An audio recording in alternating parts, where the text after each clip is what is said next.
चलिए दोस्तों, आज हम समझते हैं यम का दीपक। यम का दीपक क्या होता है, यम का दीपक कैसे लगाएं, क्या कारण होते हैं, किस लिए लगाया जाता है यम का दीपक और इसको लगाने के फ़ायदे क्या हैं, इसको लगाने से आपके घर में किस तरह की चीज़ें अच्छी होती हैं और कौन सी चीज़ें जो ख़राब हैं वो बाहर जाती हैं। कैसे यम का दीपक आपको सुरक्षा देता है, आपके परिवार को सुरक्षा देता है, आपके ऊपर किसी भी तरह की बुरी नज़र, साया या किसी तरह की भी नकारात्मक ऊर्जा आपके जीवन में प्रवेश कर चुकी है तो उसे कैसे निकालता है।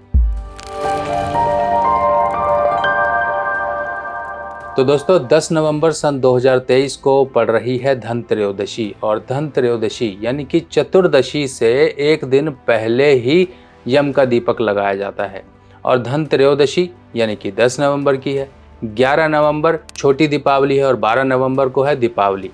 तो इस तरह से आप समझ लीजिए कि दीपावली से आपको लगभग 2 दिन मिल गए हैं यम का दीपक लगाने के लिए है।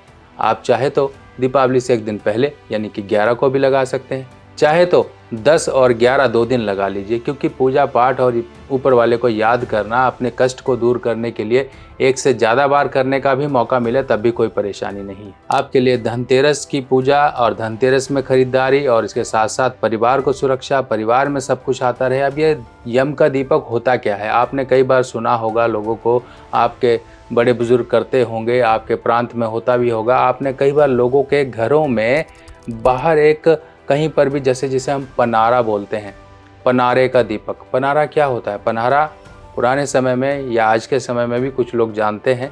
जब बारिश हुआ करती थी छत पर तो वो बारिश का पानी जो निकलता था उसको पनारा कहा जाता था। और पनारा बारिश के पानी को भी कहा जाता है। पनारा आपके घर के नाली का पानी जो होता है वो भी बाहर निकलता है, उसे भी पनारा कहा जाता है। और ये पनारे का दीपक किसे कहा जाता है? यम का दीपक। अब समझिए ये क्यों पनारे पे रखा जाता है, जल के स्रोत के पास क्यों रखा जाता है, और आजकल के आधुनिकीकरण में पनारा तो है नहीं तो रखेंगे कहाँ? अब ये समझिए। अब देखिए, हम घरों मकानों में रहते हैं तो यहाँ पर हमारे क्या है, या तो हैंडपंप है या टॉयलेट है या फिर हमारा बाथरूम है, इस तरह से चीज़ें हैं। अब ये जो यम का दीपक होता है ये दक्षिण दिशा की तरफ लगाया जाता है। दक्षिण दिशा यानी कि जो यम की दिशा है वहाँ पर लगाया जाता है। किसी की ऊपर भी ये यम का दीपक जो है, इसके इतने फ़ायदे होते हैं, ये चमत्कार होता है कि परिवार के किसी भी मेंबर के ऊपर ये अकाल मृत्यु नहीं आने देता है, क्योंकि यम का हम एक तरह से आशीर्वाद प्राप्त करते हैं उन्हें प्रसन्न करके, इस तरह से दीपक अर्पित करके। अब ये दीपक जो होता है ये पुराना लिया जाता है। घर में कोई भी पुराना पड़ा हुआ दीपक आप ले लीजिए। अगर पुराना दीपक नहीं है तो आटे का दीपक बना लीजिए। एक मुख का दीपक होगा और एक बाती का दीपक होगा। इस तरह से आप बना लीजिए और इसमें जो तेल डलेगा वो सरसों का तेल डलेगा।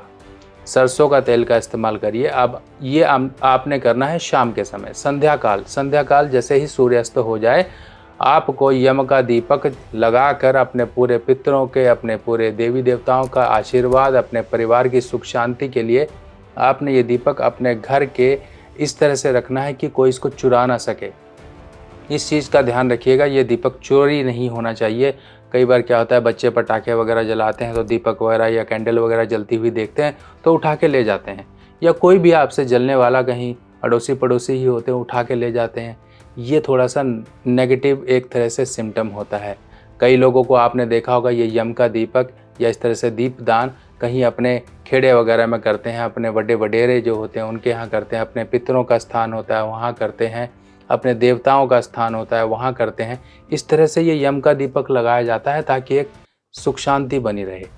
अब आपको इस तरह से दीपक लगा लेना है, शाम के समय दीपक लगा लेना है। आप अपने घर के वो हिस्से देखिए जहाँ से आपका पानी ड्रेन होता है, जैसे कि बाथरूम हो गया, टॉयलेट हो गया, आपके घर के दहलीज हो गई। दहलीज यानी कि दरवाजे से आप अंदर की तरफ रखिए और खड़े रहिए जब तक, अंदर का तो कोई नहीं उठाएगा पर बाहर के लिए आपको खड़ा होना पड़ेगा। वहीं खड़े रहिए और इंतज़ार करिए जब तक वो दीपक जितनी देर प्रज्वलित हो रहा है चलता रहेगा।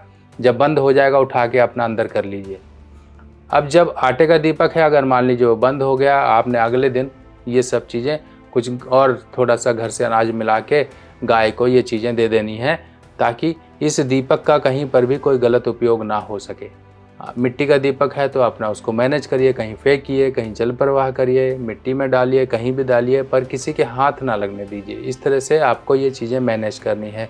तो सबसे बढ़िया है आटे का दीपक, जो गाय के भी काम आ जाएगा। माँ धनलक्ष्मी पोटली बुक कराने का समय आ गया है, तो जिन लोगों को भी माँ धनलक्ष्मी पोटली बुक करानी है वो समय रहते ही अपना सारा डिटेल्स वगैरह मुझे व्हाट्सएप कर सकते हैं। व्हाट्सएप नंबर आपको स्क्रीन पर फ्लैश किया जा रहा है।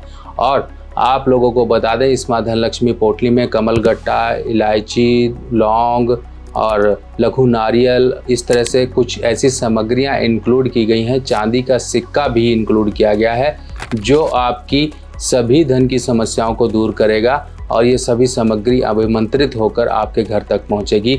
और ये माँ धनलक्ष्मी पोटली को आपने अपने घर के जहाँ पर रुपया पैसा रखते हो वहाँ पर स्थापित करनी है। ये धनलक्ष्मी पोटली आते ही आपके घर में जो सुख शांति, जो धन की वृद्धि है, उसमें वृद्धि होना शुरू हो जाएगी। और इसके साथ साथ आपको मिलेगी ये घर सुरक्षा पोटली, जो आपके घर के मुख्य द्वार पर टंगी होगी और आपके घर को देगी सुरक्षा, ताकि आपके घर में किसी भी प्रकार से नेगेटिव ऊर्जा, कोई भी नकारात्मक ऊर्जा आपके घर में प्रवेश न कर सके। घर में आपके रहेंगी माँ लक्ष्मी और आपके घर को सुरक्षा देगी ये पोटली, जो कि आपको माँ लक्ष्मी पोटली के साथ दी जाएगी। तो बुकिंग करवाने के लिए समय से पहले बुकिंग करवा लीजिए, ताकि आपके घर तक ये पूजा कर कर भेजी भी जा सके। अब आपने उस व्यक्ति के लिए, देखिए परिवार में एक तो होता है कि सबकी सुख शांति की प्रार्थना करके आपने दीपक लगाया, और कई बार ऐसा होता है कि घर में कोई ऐसा व्यक्ति है जो बार बार परेशान होता है, कहीं चोट लग रही है, कहीं बीमारी है, कहीं कुछ है, उसके लिए आप स्पेशल प्रार्थना करके उसका भी सहयोग लेकर इस तरह से दीपक लगवा लीजिए। और ये दीपक जब बंद हो जाए तो संभाल के अपने रख लीजिए, अगर मिट्टी के हैं, नहीं तो गाय वाले जो दीपक हैं वो आटे के दीपक होंगे, उस तरह से मैनेज कर लीजिए। अब ये दीपक आप चाहे तो 2 दिन लगा सकते हैं। कैसे? धनत्रयोदशी वाले दिन लगा लीजिए 10 तारीख को, 11 तारीख को आप लगा सकते हो, जो दिन छोटी दिवाली है, और ये 2 दिन आपको मिल गए। नहीं तो दीपावली से 1 दिन पहले भी ये लगाया जाता है। सबसे नियम तो यही है, दीपावली से 1 दिन पहले लगा दो और ये उस दिन का ही दीपक माना जाता है। पर इस समय में तिथि का कुछ हेर फेर होने के कारण आप 2 दिन भी लगा लोगे तब भी आपके लिए काफ़ी उपयुक्त है। अब ये दीपक लगाने के लिए कुछ चीज़ का ध्यान रखिए। कैसे आप लगाएंगे? दीपक लगा रहे हो तो दीपक रखने की जगह को पहले साफ़ कर लीजिए। पहले घर में आप साफ़ सफाई कर लीजिए। जो शाम के समय पर हम घर में झाड़ू पोछा इत्यादि करते हैं, उस सब साफ़ सफाई कर लीजिए। जहाँ जहाँ आपसे साफ़ सफाई होती है कर लीजिए। और जहाँ दीपक रखोगे वहाँ पर ज़रूर आप पहले कपड़े से पोंछकर फिर आप उस दीपक को ऐसे कैसा ही रख दीजिए और उसे प्रज्वलित कर दीजिए और प्रार्थना करिए, सब कुछ सुख शांति होगी। यम जो है, यम को क्यों कहा जाता है? यम का मतलब क्या है? यम का मतलब ही है जो प्राण हरते हैं। प्राण कई बार किसी की अकाल मृत्यु के कारण होती है, कई बार किसी की पूर्ण आयु के कारण होते हैं। पूर्ण आयु तो एक नेचुरल प्रोसेस है, पर कहीं पर कोई व्यक्ति ऐसा है जिसके प्राण अधर में अटके हुए हैं, ना वो मर रहा है ना वो जी रहा है। और कई बार हम अपने परिवार के लोगों की सुख शांति के लिए करते हैं, तो सबके लिए ये करने योग्य है। किसी को भी इसमें ये नहीं परहेज़ करना कि मैं सबका नाम लूँ कि ना लूँ। आप सबका नाम लीजिए, सबकी सुख शांति के प्रार्थना हेतु दीपक दान करिए। इस तरह से बनाइए और लगाइए, देखिए किस तरह से सब चीज़ें आपकी बेटर होना शुरू हो जाएंगी।